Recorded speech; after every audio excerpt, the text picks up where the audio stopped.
Hi, everybody, and welcome to TalentED, your go-to podcast for insights into educational leadership and innovation. I am your host, Dr. Skanson, and today we have a very special guest. She holds a special place in my heart. She revived my love of literacy in schools and has always been on the top of my list of people that I admire. So our guest today, Dr. Bonnie Houck. Dr. Houck, she's a renowned writer, consultant, coach, speaker, trainer. She's got a deep focus on literacy, leadership development, and educational transformation. And with, I believe it's over 25 years in education for sure, her work has significantly influenced literacy across multiple levels. She's the author of Literacy Unleashed. It's been a pivotal figure in the Literacy Academy for Minnesota Elementary School Principals Association. Dr. Houck, it is an honor to have you with us today. Why don't you tell us a little bit about yourself and where you're coming to from? Okay, well, like you said, I've been a teacher for a lot more than 25 years. I started out in elementary, moved into middle and high school. I had the opportunity to be the state reading specialist for Minnesota's Department of Education. I was a district level literacy administrator. I also worked at a philanthropic foundation as the director of education. And I've done consulting for probably a good 15 years now, in addition to my other roles, with a literacy professor at two major universities and an adjunct at one. And I feel very privileged to be in this world where I'm very excited about reading. I get very excited when kids are excited about reading and young people are excited about reading.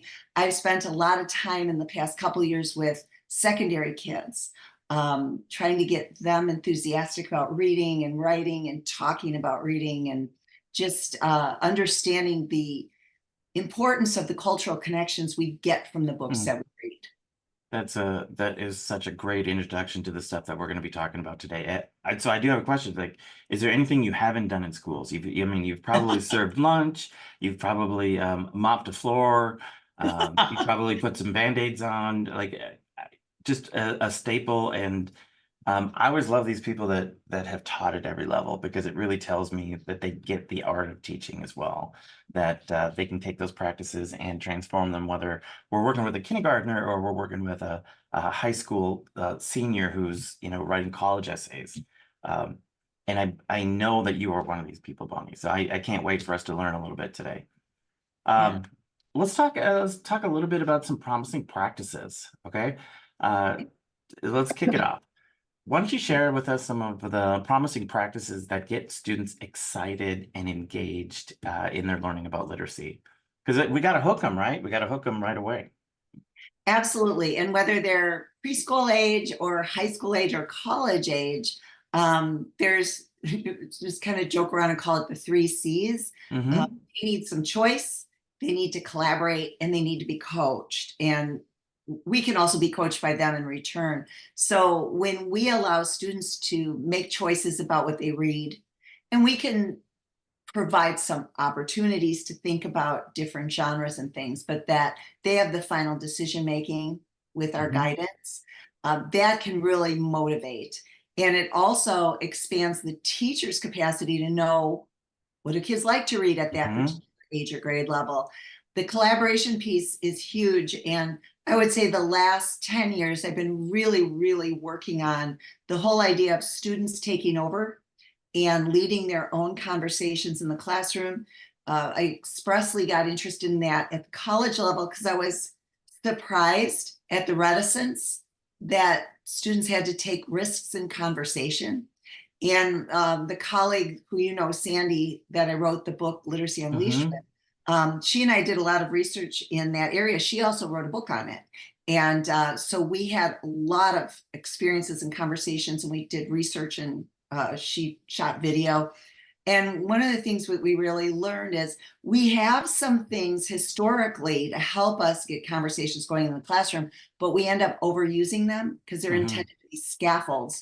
And so what we're really trying to do is get students' capacity to read and analyze texts a bit more robust, so that they know and learn how to ask constructive questions, but also to actively listen to each other, so that they can obviously show an interest, but then take what their partner is saying and build on it.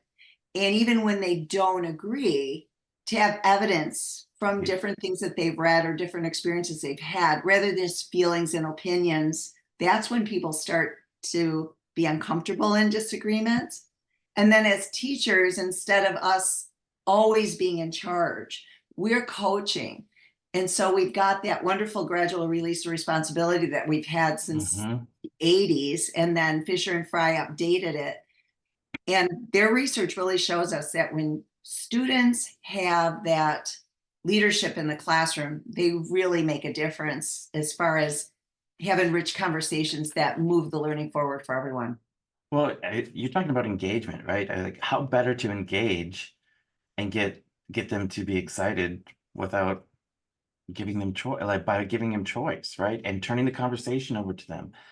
Kids actually love to talk, right? Like, why are we spending so much energy trying to make them not talk when we can use it as a vehicle to drive change and understanding and concepts and yeah, bring them into it. And I think one of the things that I learned most um, through working with you and your literacy coaching, uh, you actually have to know the kids, right? You have to know them and know their interests and know who they are if you're going to be a literacy coach to them. You have to be able to find the genre that they like, or you know their interests at home so you can connect it to something. Because it's not that kids don't like to read, it's they just need the right book. They need the right book to get them hooked. And when you are interested in them and you understand them, there's a trust there. And you can push them beyond they're just talking to each other to it's very purposeful. And we are going to respectfully argue and debate, which is a little bit lacking right now. And after COVID, hate to talk about COVID, but students sort of needed a reboot. And I have the confidence to have an opinion and to defend my opinion with fact, not just feelings. And then we get into the weeds with it.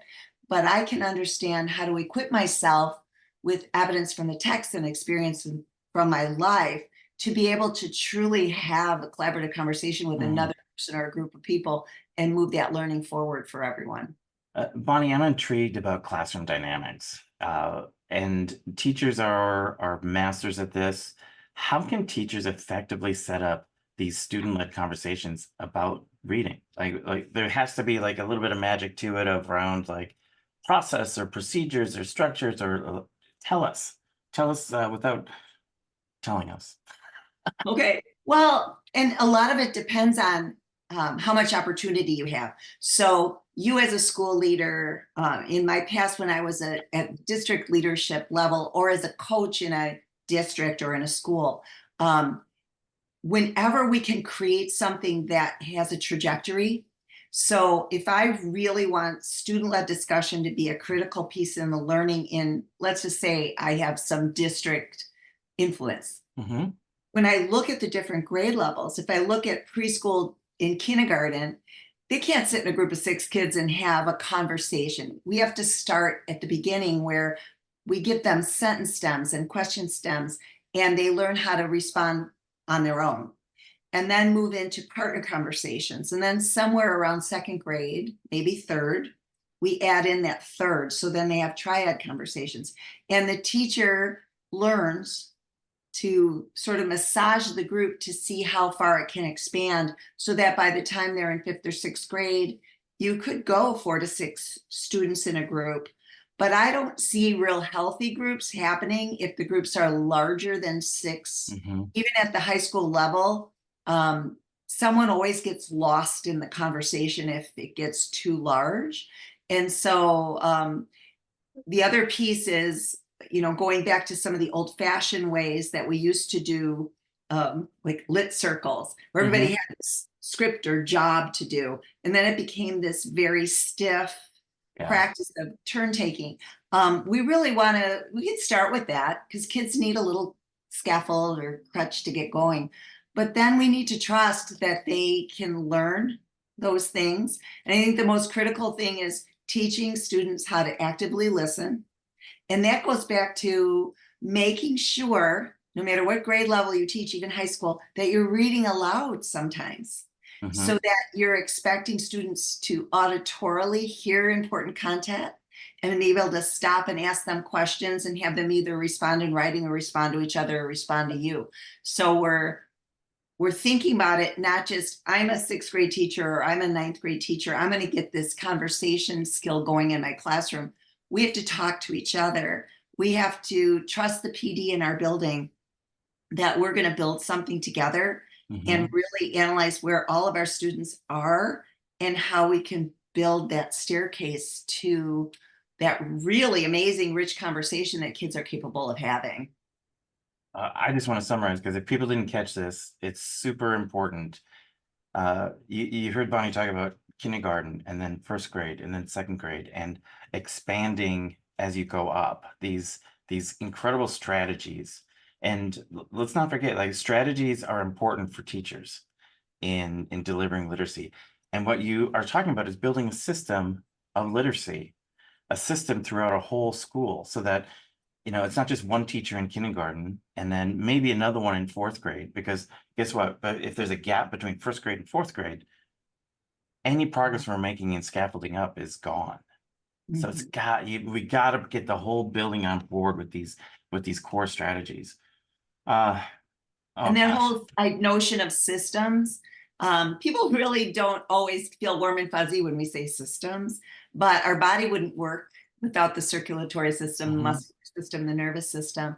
And in a school, if you have anyone, teacher, leader, para, whatever, who wants to close their door and do their own thing, there's a missed opportunity there because we can learn from each other. And I don't care if you're a first year teacher or you're the old lady teacher like me sometimes. Um, I I have learned just as much from a first year teacher as someone in the midst of their career, someone Hmm. that's heading out. In my master's program, my favorite partner to work with was an 82-year-old kindergarten teacher. That knowledge that this person had. And my daughter, who by the way is also a high school English teacher with a reading licensure. What a surprise. Surprise. Yeah. She would always get annoyed when she was in her 20s. How come you have friends that are in their 20s? They're my age, because I want to learn from them. Uh-huh. They have new stuff and I want to know what that is. Well, I mean, speaking of learning with each other, I want to come back to another piece too, because we talked about like the structure and the rigidness of some of the groups that we've done in the past, where you have this job and you have this job. I always think like fast forward 20 years for these kids. Is that what we're expecting them to do in an adult book club?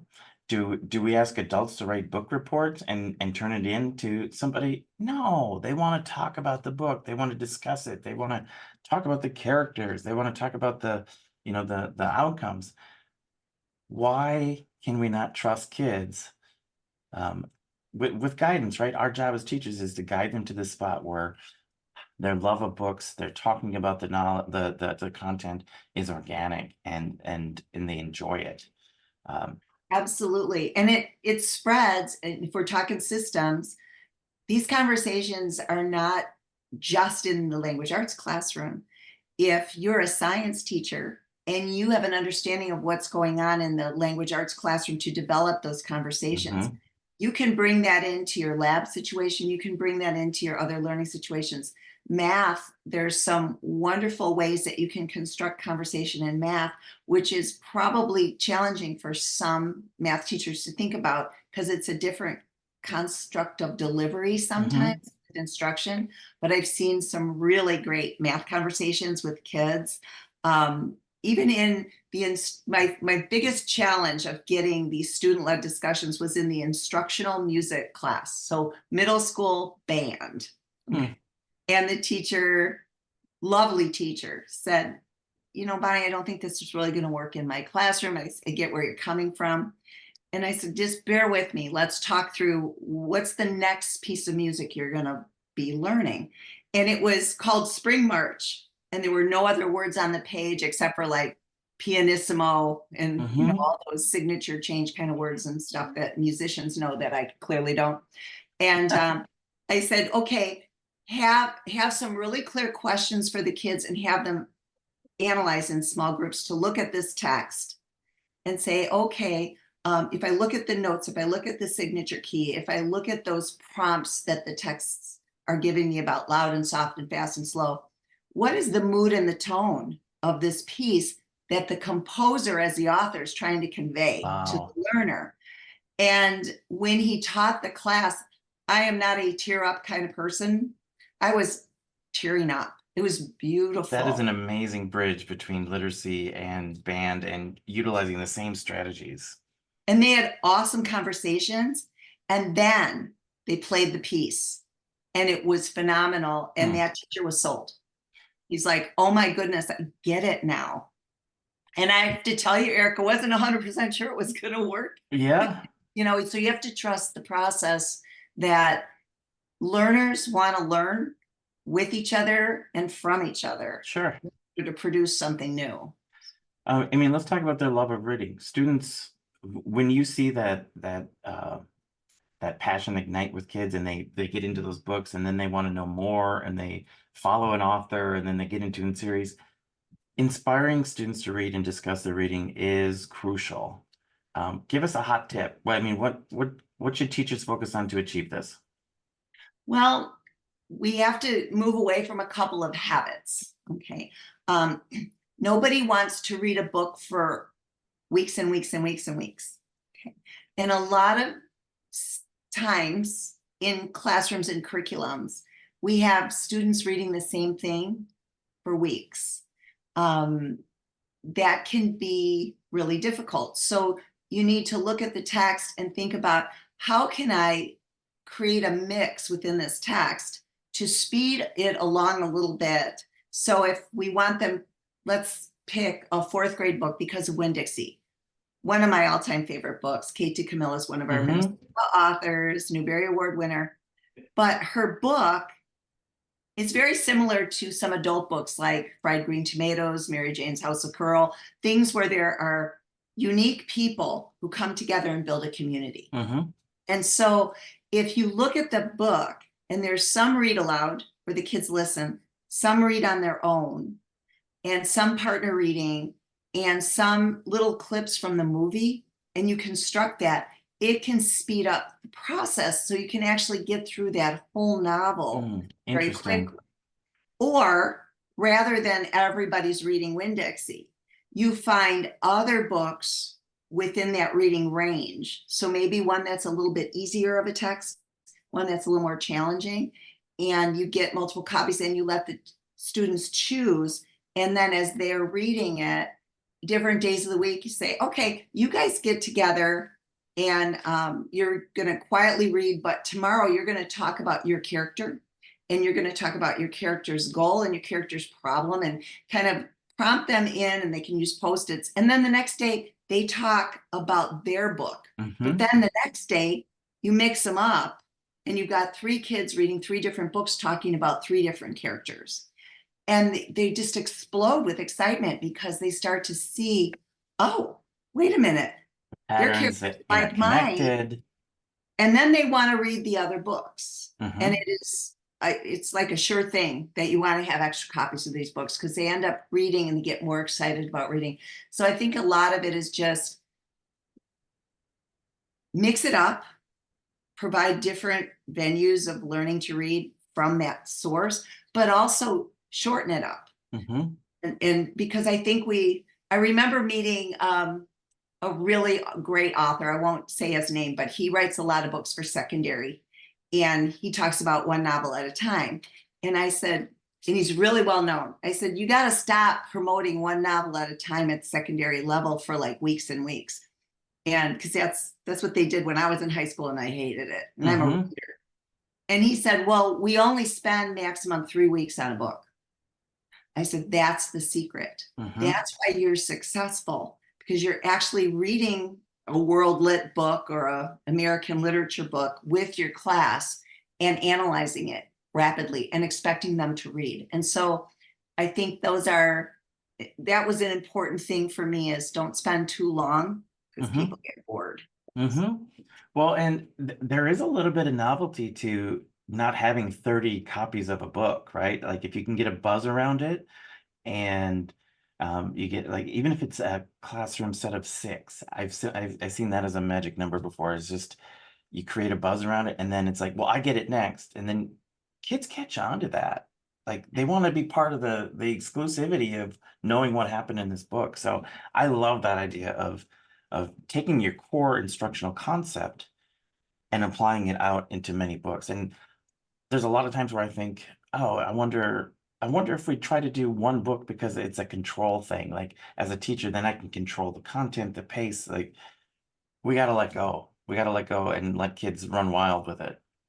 Well, and it's okay to do that now and then. So I just worked with kids and they read, it's a book by Ruta Sepetys called I Must Betray You. It's relatively new.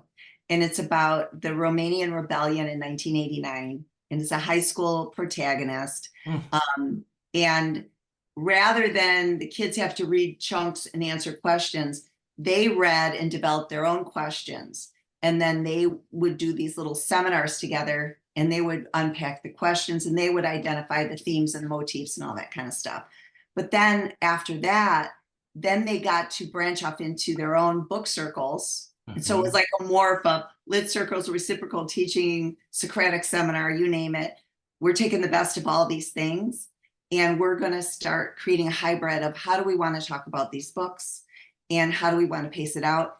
And then when that was done, now they're developing their own book club mm, models. mhm, So it could be a build as you go and grow kind of thing, so that teachers who haven't done that before, they get the security of that one book to start, mhm. create the common practices that they need their kids to be able to do, and then they let them loose a little bit. It's so weird when we give kids and students some choice and control over their learning that they are more engaged, isn't it? So Yeah, strange. well, and So it's strange. kind of that magical property that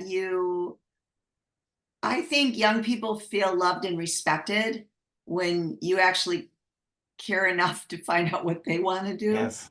Um, and Yes. the same goes with teachers. If you're a coach or an administrator and you actually care about what your teachers need and they propose something that seems really out of the box to you, the reaction shouldn't be, well, that's really unusual or out of the box. The reaction could be more like, tell me more about that. Tell me what Mm-hmm. it looks like if we're trying it.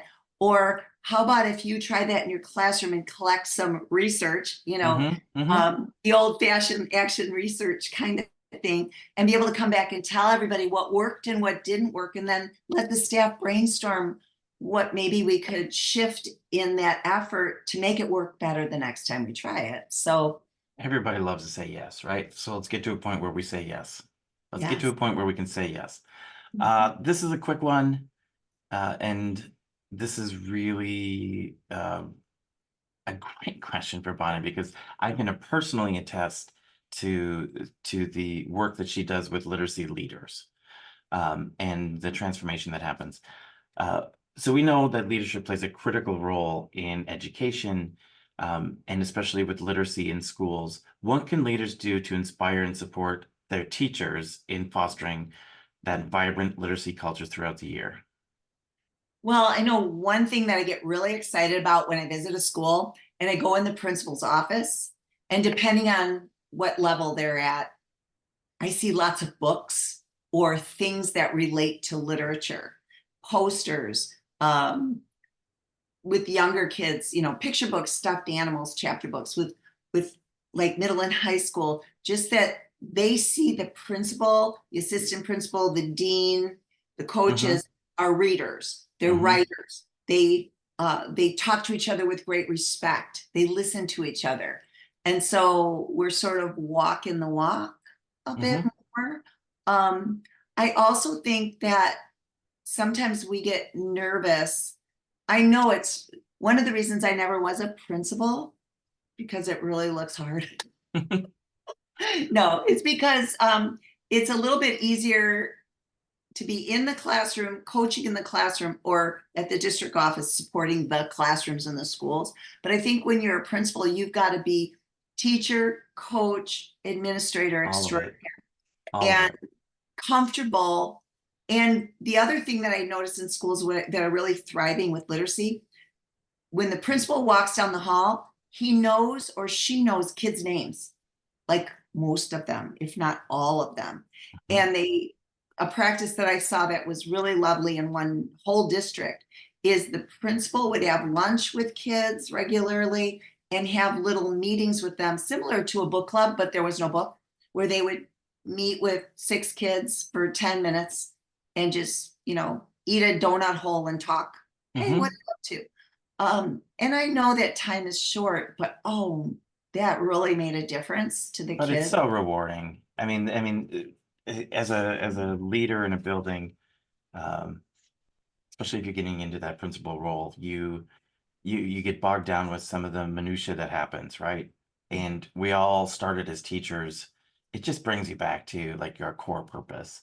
I love that. I love getting engaged. I love it when you can be a principal walking down the hallway and a kid wants to show you the book that they just checked out, right? Because they're so excited about it. Or maybe it's one that you've been promoting and they're like, I finally got it, like that is the kind of stuff that fuels you for years.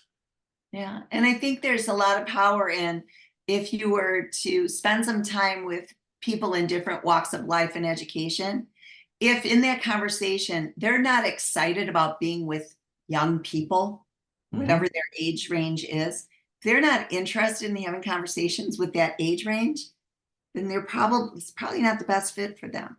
Because Hmm. that's the part when you walk away and you're just totally jazzed when something works or when the kids get excited about something. You go home or when they're successful, it just makes your day. It And does. to be able to praise them and say, oh my goodness, yesterday I went home walking on cloud 9 and I'm still on cloud 9 because yesterday I saw this and this and this and this when you're doing your work. Wow, that's fantastic.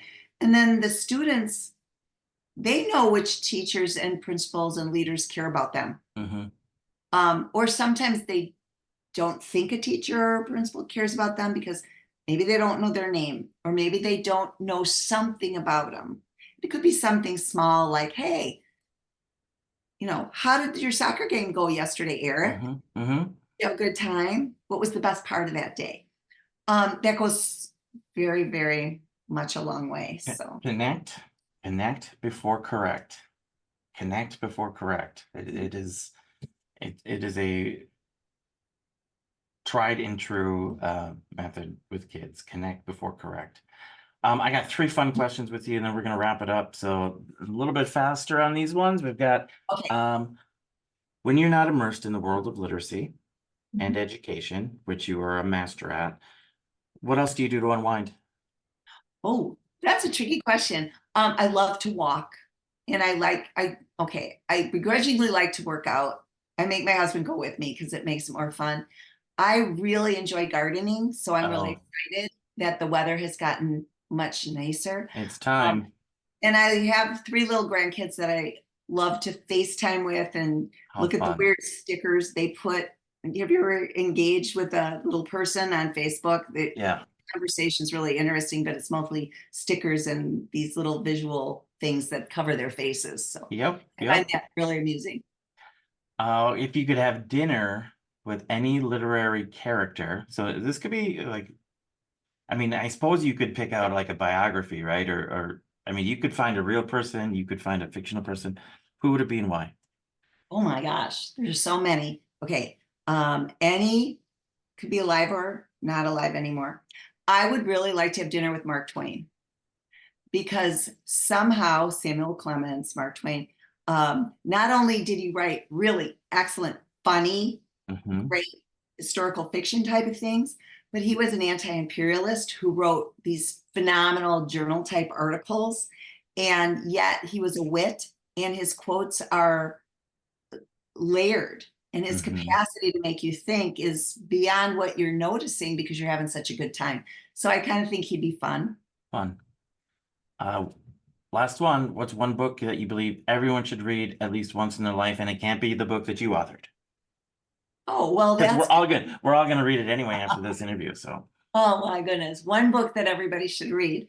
Um, Strangely, I'm going to say, I'm going to make myself laugh, but The Odyssey, Mm. which it was a miserable read as I was getting through it the first quarter.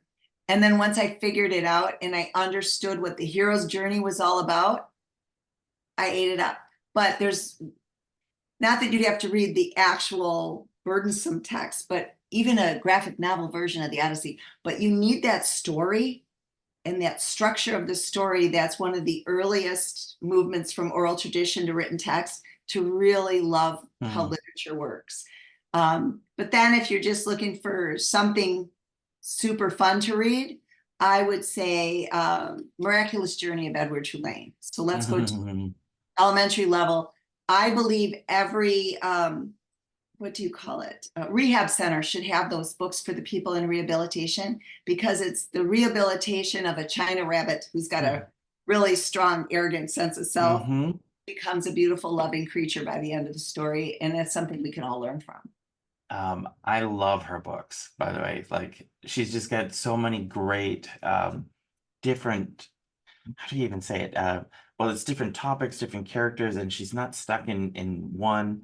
Um, oh gosh, what was the one I just read and I thought it was hilarious? Tale of Despero. Yeah. I just read Tale of Despero with my fifth grade daughter, and I thought it was hilarious. But it's written kind of like weird. And kind of I old don't, timey.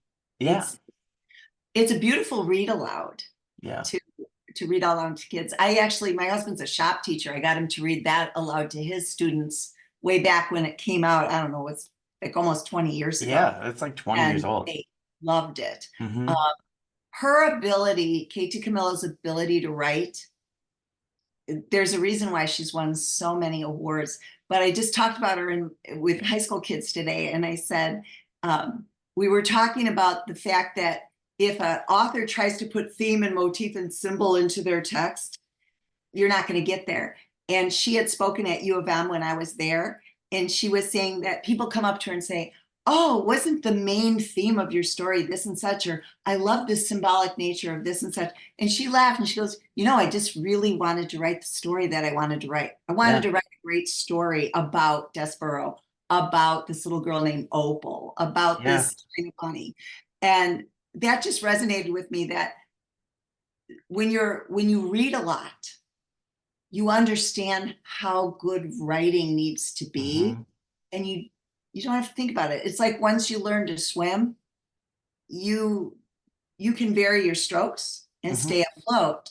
And that's what writers and readers do. You get enough practice, you become adept at it. Hmm. Well, give us a one-liner, your one-liner call to action for literacy leadership. Ooh.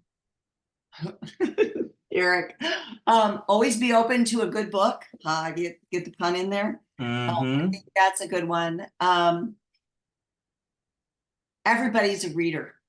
Some have an easy time of it, and some have a bit of a struggle. So always encourage people to read. It doesn't matter what it is. Read something, and I think that helps us become better all the time. Bonnie, it is always such a pleasure to talk with you. And I think I tell you this every time, but I feel like I could sit down for hours and talk about this because it's an area that I'm passionate about. I think we Um, have. I think we have. I think we have. And the cool link for me, or the fun link about that conversation, is that I'm not sure I would be in the position I am as a literacy leader without experiencing and our paths crossing when I worked with you. So I just want to thank you personally for that. And It I really, agree back at you that the principals that I worked with and the coaches and leaders, um, that whole experience was phenomenal. And yeah, I got to yeah, do it for a decade, which yeah. was very exciting. So Well, thank you again for sharing your insights, your experiences with us today. To anybody who's listening, we hope you found this conversation enlightening. You've got some new books to go read, and it inspires you to further explore and enhance your own literacy education in your context. And Bonnie is available for booking. She would be a valuable asset if you're looking for some coaching or some work around literacy. She is your person, I promise you. With that, School Pro K-12 books, Incredible Talents. And here's one of them in front of you. So as always, we're going to sign off by staying PKS, which is positive, kind, and supportive. Everybody, until next time, this is Dr. Eric Skanson. Thank you for tuning in to Talent Ed.